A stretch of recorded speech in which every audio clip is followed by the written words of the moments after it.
friend just when they use it for cover. They get the shit, they gonna leave you incessantly. Breath in your nostrils, you ain't got no president. Hop on this beat like I'm hanging my element. Sound like shit now when you still gon' be sounding like shit. After your 5 fucking years of development. Boy ain't not bad, but that boy fucking rich. You started this trend, I take it and dismiss you. Paid every way you on camera to kiss you. Dig a pimp and your ass over and fix you. On your way out and no one gonna miss you. Cause your landlord about to evict you. Out of flip place, but that shit is hitting. Watch it for the hope, but the music is not what they listen to. In public, you awkward fans don't wanna. What's up, y'all? Welcome back to my channel. And so, I know I've been going for a little while, you know. Yeah, it's been mainly school shit that's been keeping me on my way.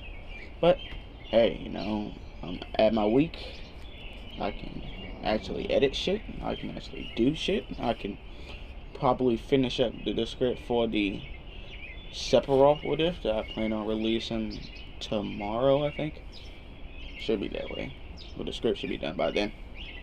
So, anyway, in the meantime of that one, I'm going to bring out this little mini series that I'm going to do. And it's going to be, what if Luffy was the reincarnation of Charles Xavier, or Professor X, you know. So, yeah, Luffy with my hacks. Let's get it going. So, a cruise ship sailed past a small whirlpool in the East Blue, with the captain and most of his crew occupying the ballroom. A skeleton crew manned the deck. 2 of the sailors were just shooting the breeze, you know, when one blinked and pointed off in the direction. He like, what the fuck? Are my eyes playing tricks on me, or is that someone riding a sea king? As his friend looked in the same direction of his shipmate, indicated, and you know, looking, squinting his eyes, and he rubbed his eyes too to make sure he wasn't seeing shit. And he had to take like another look, and he was like, yeah, you know what, that man's riding the Sea King. And so the 2 sailors watched amazingly as the Sea King pulled up along the long side of the ship with a big old just jump. The person landed from the creature's head onto the deck. The teen around, let's say he's around the age of 17 to 20 years old, as he just looked at the 2 of them, and you know, he waved his hand in a dismissive gesture. You didn't see anything. He then walked through the door down to the lower decks as if he just owned the place. The 2 sailors froze for a second before resuming their early conversation, the encounter that they just had, as if they just completely forgotten it. And essentially Luffy just withdrawn his mind from theirs after the mind wipe, essentially, and acquiring knowledge on the whole layout of the ship. Erasing memories made him feel a bit uncomfortable. Not as uncomfortable as puppeteering or direct compulsion, but it still twigged in his subconscious. Not the first time in the 10 years since getting them, Luffy was thankful that he got these powers. And for someone like him, when put in the hands of a villain, yeah, some carnage would be happening. So the mind fruit was simple as it was dangerous. Eating it and grant the user complete control over their mind and access to every mind in a kilometer radius.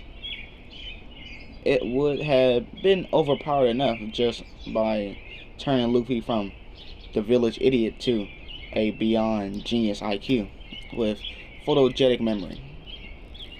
But telepathy and mind control were a part of the package deal as well.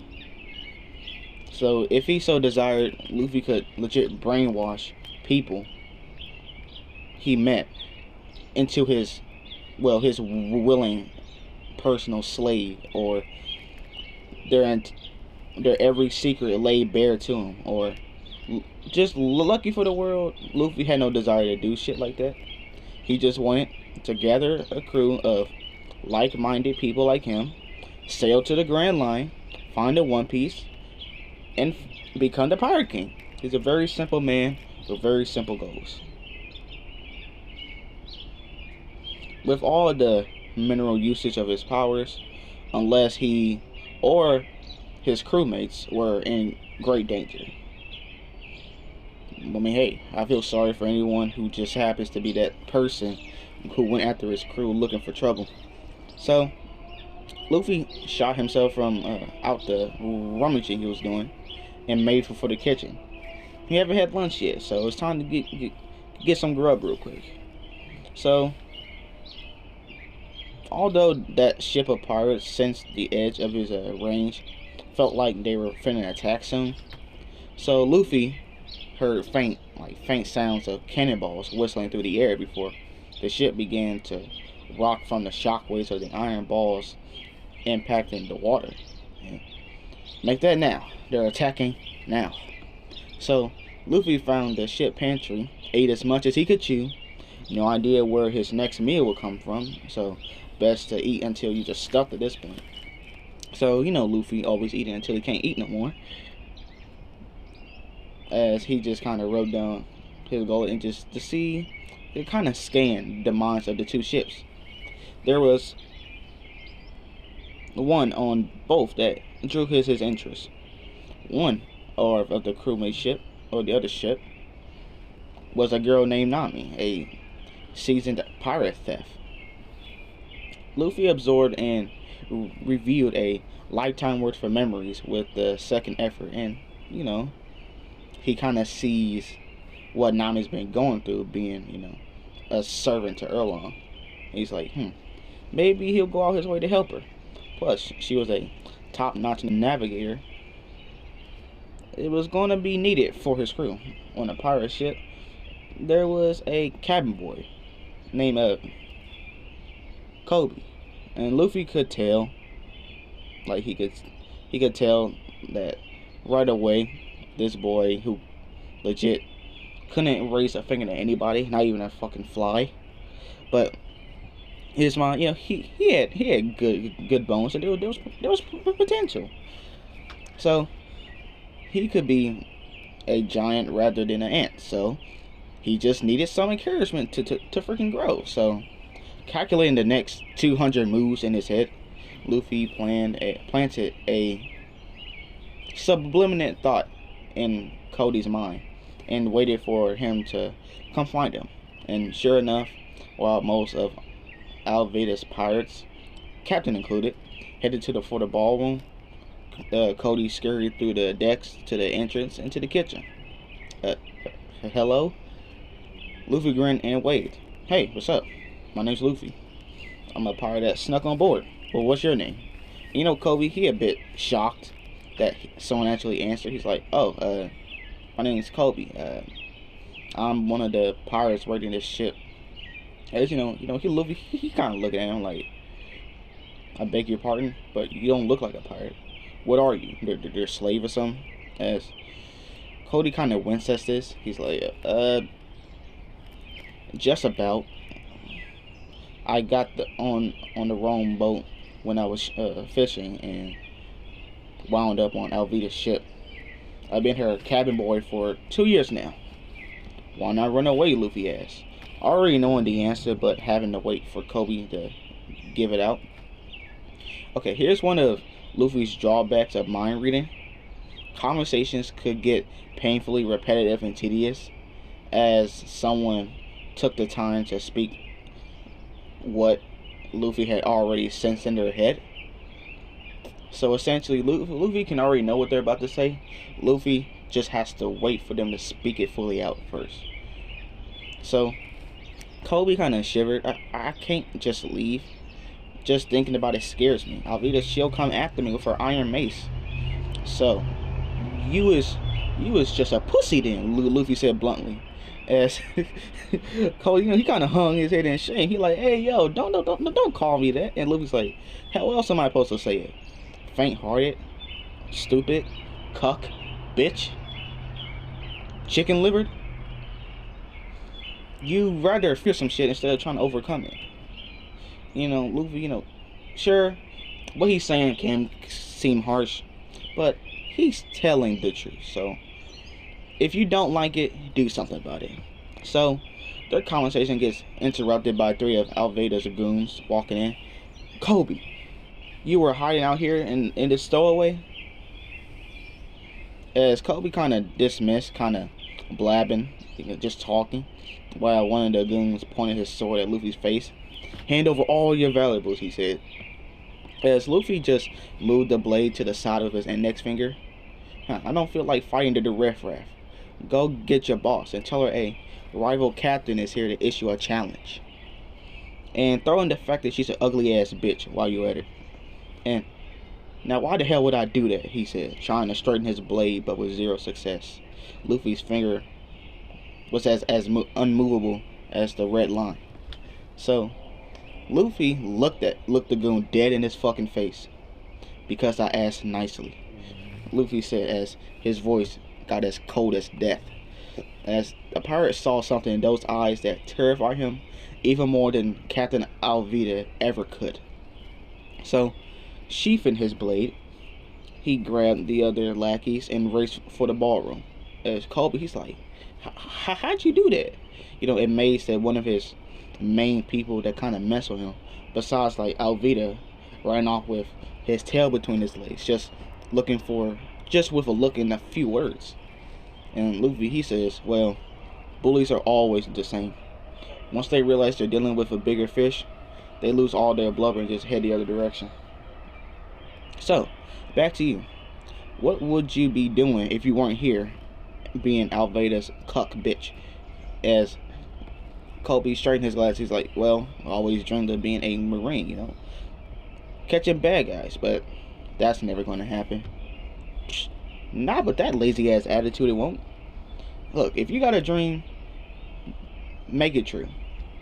You have to act on it and make sure it's guaranteed. Make sure every thing you do leading up to that point is instilling the fact that you're making it more inevitable each day.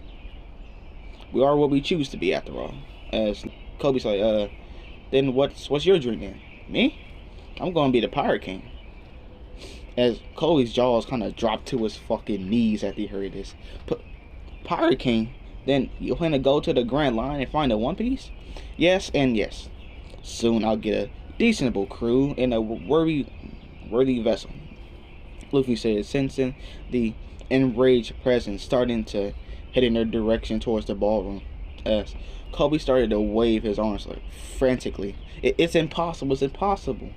Every pirate in the world is trying to get that title, and Luffy would be one of those who tried or got killed in the process.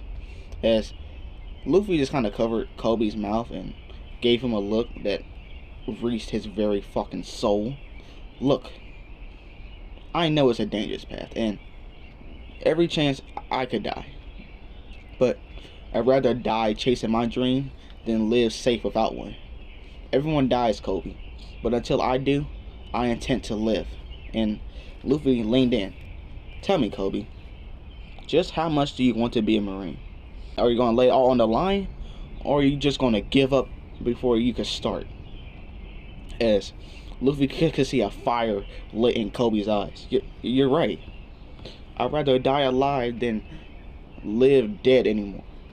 I'm going to become a Marine and catch bad guys like Alvida.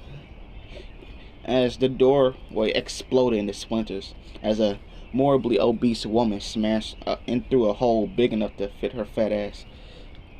Who you going to catch, Kobe? Growled a unfortunate featured woman. As Kobe looked in danger, he looked like he was finna have a heart attack, while Luffy just regarded as he just took one look at her. You can already tell this chick is one of the most self-absorbent, narcissistic minds he has ever encountered. As he scanned most of the rich people in One Piece. So Alvida regarded Luffy with narrow eyes. So you're the rival pirate, huh? I don't see any crews around you. Well, we all gotta start somewhere, Luffy shrugged.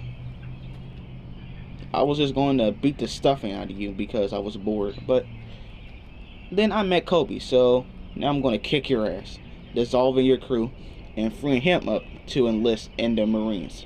as Alvida kind of gets a tick mark on her head. Kobe, I'll give you one chance to redeem yourself. Who is the most beautiful woman on the seas? As Kobe looks on the ground, looks at Luffy, looks at Alvida. Not you. Yo fat, ugly, disgusting, punk ass, bitch ass, stupid ass, fat ass, ugly ass bitch. As he just goes off on Alvida, and Luffy like, God damn, damn. He just letting it off. He letting out all the 2 years of frustration out on Alvida in the most brutal roasting of a lifetime. So after all of what he said, Alvida just kind of snapped, just roaring as she rushed at Kobe. In the blink of an eye, Luffy stood in the way, and a second later, there was a hole in the ceiling, and Alvida could be heard screaming as her oversized ass just got sent into the sky. As Luffy grabbed Kobe and jumped to the main deck. Luffy took one look at the other pirate gang. It didn't feel like beating up anyone so weak. So using his devil fruit to reach into their minds, Luffy just commanded them all to just sit there and shut up and wait for the Marines to come arrest him. And one by one, they all did as he said. And Luffy and Kobe, he kind of gasped, like, what the fuck? How'd you do that? Now, why would a pirate tell a Marine a secret like that? Luffy said. But since we cool, I'll tell you. I ate the mind fruit. I can make people think or do what I want, but I don't feel like using it in a fight because I feel it. It feels like cheating. So, while Kobe marveled at this idea for a second, Luffy looked up as Alvida stopped rising from his uppercut, and her body soon realized that, oh, she's still on Earth and gravity is a thing. And so she just slams into the ground. As she's about to hit Luffy again, Luffy just wind up his fist and goes for a knockout blow and just punch her dead in the gut, sending her flying into the distance. As Kobe, he kind of goaded this. He's like, sheesh, Luffy, I'm guessing your fruit gives you freakish strength for some reason. As Luffy, he's like, yes and no. I read the minds of a couple of the strongest people on the earth when I was growing up, so I knew just what I had to do to get as strong as them. I put blood, sweat, and tears all on my own, though. Okay. So, two of them quickly prepared a rowboat and lowered it to the waters, and just in time to catch Nami loading Alvida's treasure into her own rowboat. As Luffy grinned, he's like, oh, hey there. I think we can both head to the nearest island. Mind if we sail together? As her answer was swallowed by the explosions of the cannonballs hitting the water, the Marines have arrived. And, of course, protocol was to sink the pirate ship even at risk of civilians. Fine, whatever, just don't get in my way, Nami yelled as she began to paddle like a madman. Kobe did the same thing as her while Luffy just kind of enjoyed the ride. 15 minutes later, the ships were out of sight. The boats slowed their mad retreat. So, now that things have calmed down, let's start over with a proper introduction. My name is Monkey D. Luffy. I'm a peacemain pirate who's out to sail today. As Luffy have a smile grin on his face, just trying to give off the most I'm a peaceful person demeanor as he possibly can. As Nami, she's like, well, I'm Nami. I'm a thief who robs pirates. And what the hell is a peacemain? I'm Kobe, and I also want to know, he said. Well, it's very simple, really. Just as Marines can run a freaking line of just example of justice people, or to corrupt villains who abuse their power, pirates who fell off the whole spectrum, And one end, you had the bad pirates, like the ones who sexually assault people, who do plundering, and pillage shit. People like Erlong, or Sawtooth Erlong, basically black-hearted criminals who would shoot a puppy or kill their mothers or sell her into slavery type shit. And on the other hand, you have peace-main pirates, free-spirited peoples like me who just live for adventure on the high sea. You know, people like Whitebeard and Shanks are perfect examples of this. And then, of course, there are some crews who fall in the middle of this Luffy lecture. As Nami, she clenched her shoulder at the mention of Earlham, as her face reddened in anger as she realized the key point in Luffy's speech. Wait, you're a pirate? And Luffy nodded. Yeah, and I'm proud of it. Like I said, I'm a peaceman. I'm a good pirate. And she's like, there ain't no such thing as a good pirate. Well, take our situation right here and now. If I were as bad as the pirates you claim me as, I would have brutally disabled you, sexually assault you, give you the most brutal death as I humanly can, take your shit, and leave. Instead, we're having a perfectly civilized conversation while sailing peacefully on our own way. As Nami came up short as she realized the truth in Luffy's words. Well, maybe this conversation is just a ruse to lower my guard. As Luffy's face lost all kinds of humor, Nami and Kobe just shivered at the temperature as if it dropped like 1500 degrees. Nami, if I wanted to, I could give you a fate way worse than killing you. Be grateful I'm not finna do that. As Nami kind of gulped at this, unable to meet his eyes. It's just like, whatever, let's just get to the port so that we never have to talk to each other again. As you wish, Luffy turned to Kobe. So Kobe, correct me if I'm wrong, isn't Roronoa Zoro being detained at the marine base in Shelltown? Kobe nodded. Yeah, it's all over the news. The notorious bounty hunter is captured. Can't remember what he was charged with though. Yes, Luffy grinned. Maybe I'll spring him. If he's a good guy, my crew could use a swordsman. As Nami scoffed while Kobe just freaking out. He's been in prison because he's a bad person, Luffy. You can't really be thinking of inviting onto your crew. It's impossible. And once again, Luffy found himself covering Kobe's mouth with his hand. Kobe, a bounty hunter turning pirate is not impossible. If you knew half of what I know about the world, you'll see how downright ordinary such a thing is compared to the other shit that's impossible out in the world.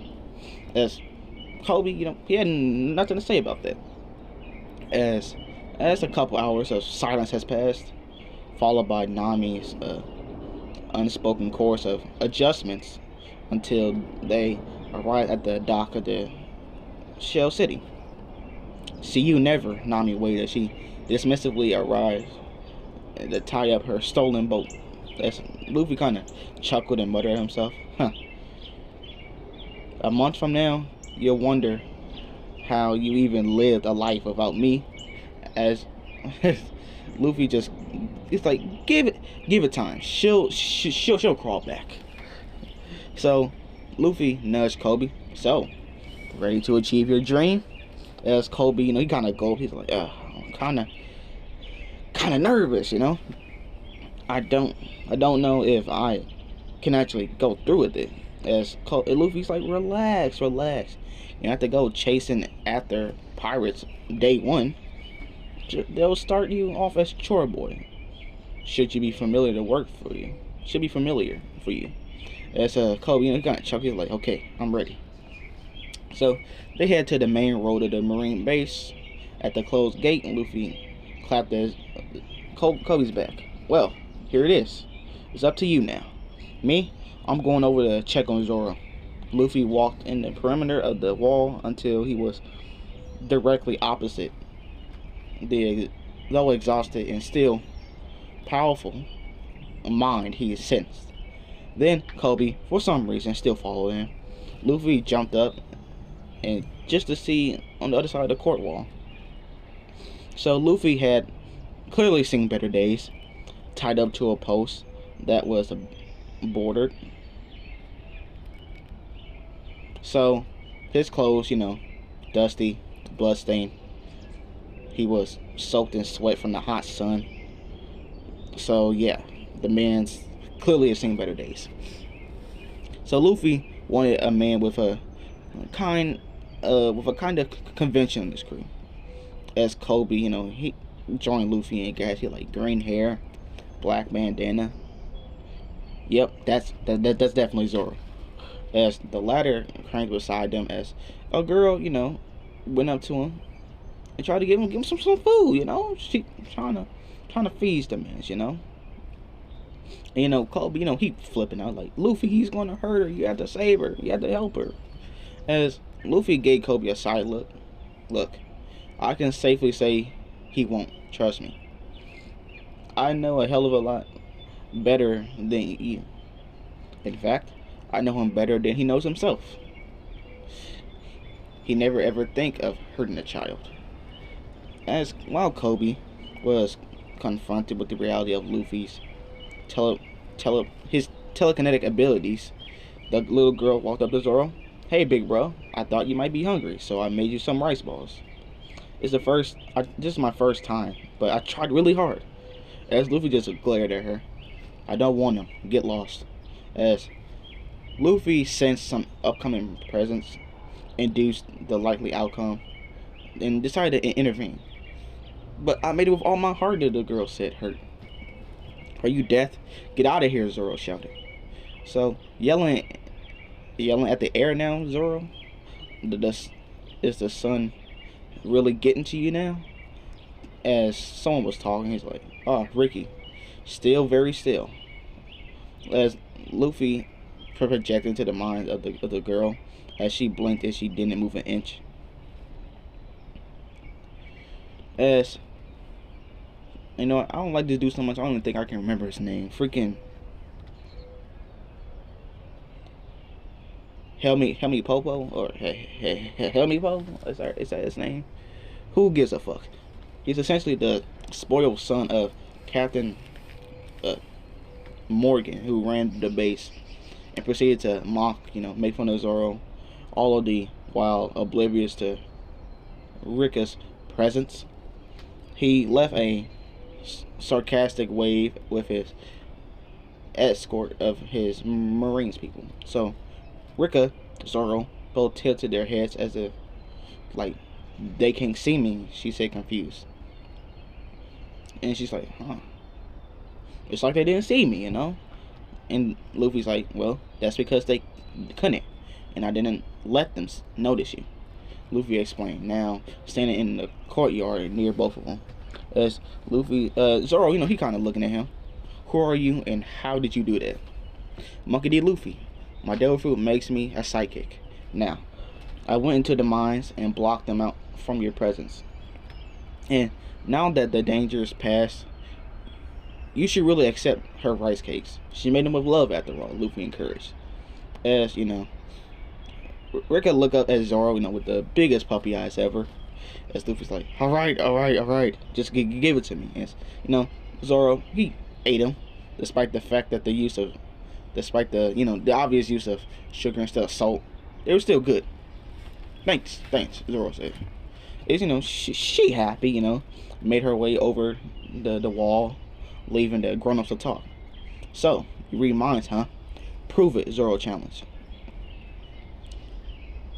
2001 losses, Luffy said plainly, making Zoro jerk at the reminder of his past. So, why are you here? Come to gawk at me, all tied up, Zoro said. No, I'm here to help you. On the condition that you join my pirate crew, Luffy stated.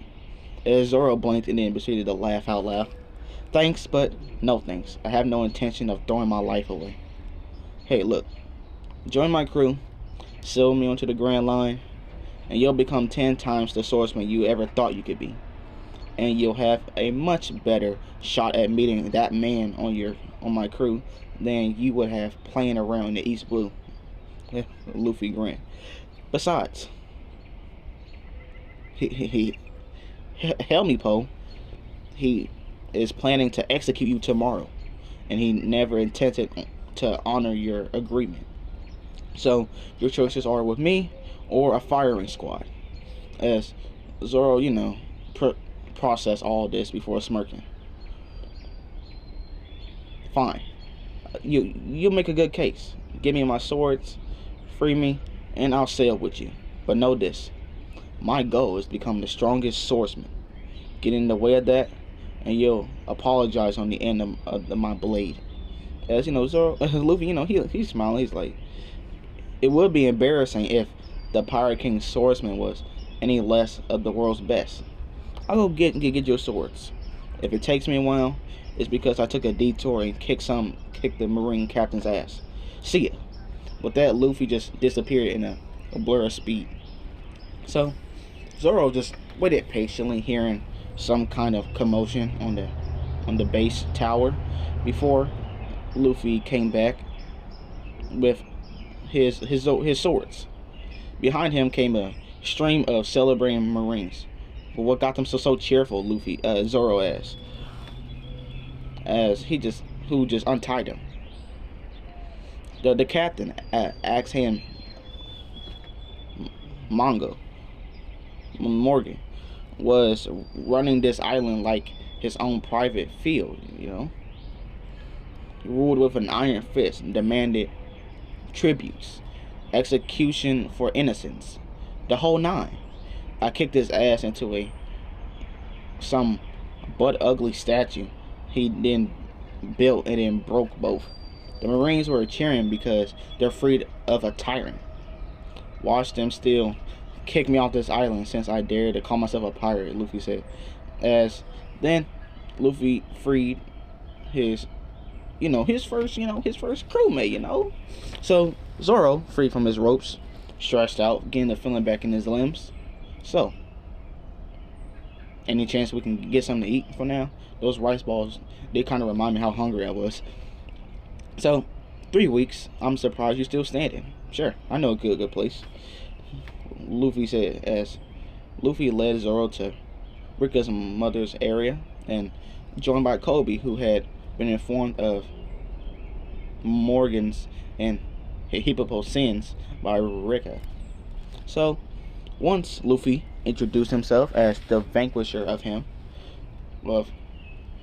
Morgan, all three of them got to eat for free. For free. Let's go. That's what I'm talking about, Luffy saying. So Luffy leaned back, and Zoro leaned back after enjoying their 500th meal. Nothing like survival food. Not that starvation is worth the extra flavor, but I agree, Luffy said, after finishing his 16th plate and deciding that enough was enough. It's not like his stomach could expand or anything. So Kobe rubbed his head. I didn't do anything, but I ate a lot myself. Hey, it's no trouble. Anytime for our heroes, Rika's mom said, as Luffy ignored his knee-jerk offense, as he just kind of turned to Zoro. So, to answer your question you were about to ask, it's just two of us. Our ship is a rowboat, and our next destination is Orangetown. As Zoro kind of blinked before nodding, he's like, right, you're psychic, right? So, how does that work exactly? As Luffy kind of shrugged. It's not that complicated. I can feel every mind for a click in a 360 vision distance. If I pay attention to one or a few people in particular, I can actually hear their thoughts and what's going on in their head at that moment. If I reach in and actively try to do something, I can do anything from learn their life story to make them believe you're an 8-year-old girl named Brittany from Massachusetts, or I mostly use it to gather information, stuff like blocking Rika's presence from them. But I don't like messing with people's free will. As Zoro, he kind of rose an eyebrow. He's like, but if you wanted to, you could be even worse than Morgan. You could have a whole island worshiping you as their god. As Luffy kind of winces, he's like, yeah, which is why I train my body so hard so I don't have to resort to my mind tricks. How strong are you, if you don't mind me asking? Kobe asked. You sent Alvida flying. Your muscles must be superhuman. As Luffy kind of chuckled. Superhuman is a very low bar at the Grand Line, Kobe. I give myself fair odds against a vice admiral or one of the weaker warlords. Against an admiral or a new world pirate, man, I get my ass whooped. But hey, I still gotta get stronger each day. I gotta get strong as my freaking pops, you know. So Captain Ripper walked in at that moment. Before he could open his mouth, Luffy, stand up. We're going. Don't care that you're reporting this to the HQ. Better be a better boss than Morgan, okay? So half an hour later, they sailed away by Kobe and the entire Marine base. Luffy paused in his adjustment to sail to turn to Zoro. So Zoro, I have an offer. I read the minds of a few new world swordsmen when I was a kid. There was also a force called hockey. That's almost what everyone's using right now, or what the people in the big leagues are using. I can teach you to use all of them. I can teach you all that's the usual slow way, or I can just copy into your mind the fast way. If that feels like too much like cheating, I understand. As Zoro considered it, he's like, so I can just blink and be a better fighter? Well, you still have to train to use it properly, and your physical condition wouldn't drastically improve, just your knowledge and your experience. But basically, yeah, I just essentially put a few years of knowledge and experience in the span of a few seconds. As Zoro, he kinda get a little evil, he kinda get a shark grin on his face. As Zoro says, do it. As Luffy blinked and prepared a memory pocket and transferred it to Zoro's mind, and Zoro, he kinda clutched his skull. He's like, oh fuck, you should have warned me about headaches. I told you, I was cramming years of learning in an instant. I thought that would have implied that. As Zoro, he's screaming in pain for like a few minutes while his brain kind of adjusted to all the raw information just got slammed into. And after all this, he took time to review it. I was just a frog at the bottom of his wheel. I had no idea what a real swordsman could do. Cutting steel, flying blade attacks, cutting steel with a flying blade attack, etc. Luffy listed. I'm pretty sure a Mihawk once cut a mountain in half because it got in his way. And hockey, so versatile. Observation, adamant. How does anyone not fight with them? Zoro said. It was times like this where the fact that he was still a teenager just now becoming an extremely mature one. Well, except for the Marine elites and New World pirates. Few know they even exist, which is why it's such a surprise when a whole crew knows how to use both. Plus, I have conquerors. Not that I really need it for my fruit, but still, Luffy said. As Zoro, he narrowed his eyes. Who did you get those memories from? And if you know all about a swordsman, why did you recruit me in the first place? As, Luffy, he kind of just shrugged. Same people I got the fruit from. For whatever reason, Red Hair Shanks and his crew visited my island 10 years ago. We became really chill people, and I accidentally ate the devil fruit they was carrying. Had no idea what it was. I was just pretty hungry. They looked very nice, and was the nicest crew I ever met in my life. Let me practice my new powers on them until they had to leave. So I have a collective of experience of a Yonko crew stashed into my brain. Plus, my pops has guard the fist, so I know all about marine fighting techniques and a whole bunch of juicy classified intel. As for what I need a swordsman for, it's quite simple. It's because I'm not one. I'm a brawler, through and out. I might know how to wield a blade better than half the world's population in the theory, but I have no desire to exercise it into practice, so I recruited you and gave you all the memories so that I could have you be a better swordsman. As Zoro nodded, turning to regard the sunset. I see. Well, thanks for the upgrade. Even as relatively weak as I am right now, with all the experience and technique, I can make myself double, if not triple as deadly as I was this morning. Just had to put the hard work into it and put all this shit into good use. As Luffy nodded. Yeah. Not that we could really work out in a dingy or have any equipment. So I guess we have to wait until we're on an island where we can get a proper ship. Zoro nodded. So, why Orangetown specifically? What's waiting for us there? I got my eye on a potential navigator for the crew. She was heading to Orangetown to steal Buggy the Clown's map for the Grand Line. We're going to help and wind up a recruit patch as Luffy's eyes darken. She's already been held by another captain, so we're going to have to take care of that before we leave the East Blue. Shouldn't be a problem for a crew as capable as us, though, right? As Zoro grunted, starting to nod off. Great. Well, see ya when I see you. As, you know, Luffy and Zoro, they all kind of head out to sleep to do their own thing. And so Luffy focused on maintaining their heading. Nami had long since left his range, but he knew exactly where she would be headed. So it should be simple enough to catch up with her. And he personally didn't need sleep. His mind was always razor sharp and clear, the result of his fruit powers. So he can grab a nap every few days to give his body the proper recharge it needs. But, so yeah. So Luffy kept sailing throughout the night, eager to reach the next island for the next adventure. So, yeah. That's what I got for part 1 of What If Luffy Was Professor X Reincarnation. Well, what was Professor X? Blah, blah, blah, blah, blah, blah, blah. So, yeah. Tell me what you guys think. Leave a like, comment down below, subscribe, tell me if you want more. And that being said, I'm out. Peace. Thank you for watching.